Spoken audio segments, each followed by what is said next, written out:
মুন্সিগঞ্জের গজারিয়ায় ফুলদি নদীর ওপর এই ফিনান্সিয়াল ইয়ারে ব্রিজ করব ইনশাল্লাহ, এমনই মন্তব্য করেন স্থানীয় সরকার পল্লী উন্নয়ন ও সমবায় মন্ত্রী মির্জা ফখরুল ইসলাম আলমগীর।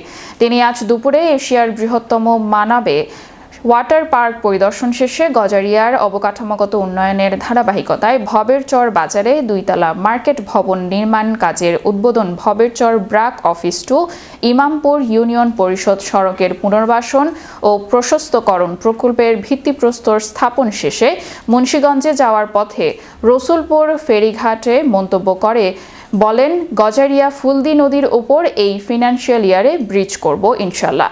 এ সময় উপস্থিত ছিলেন মুন্সিগঞ্জ 3 আসনের সংসদ সদস্য কামরুজ্জামান রতন, মুন্সিগঞ্জের জেলা প্রশাসক সৈয়দা নূর মহল Ashrafi, police super Menhajul Alam PPM, অতিরিক্ত পুলিশ সুপার ইমরান আহমেদ, গজারিয়া উপজেলা নির্বাহী কর্মকর্তা উম্মে হাফসা নাদিয়া, স্থানীয় জনপ্রতিনিধি, বিএনপির জেলা ও উপজেলা পর্যায়ের নেতৃবৃন্দ এবং প্রশাসনের বিভিন্ন বিভাগের ঊর্ধ্বতন কর্মকর্তারা। আমরা ইনশাআল্লাহ এই নদীতে ব্রিজ করব এই ফিনান্সিয়াল ইয়ার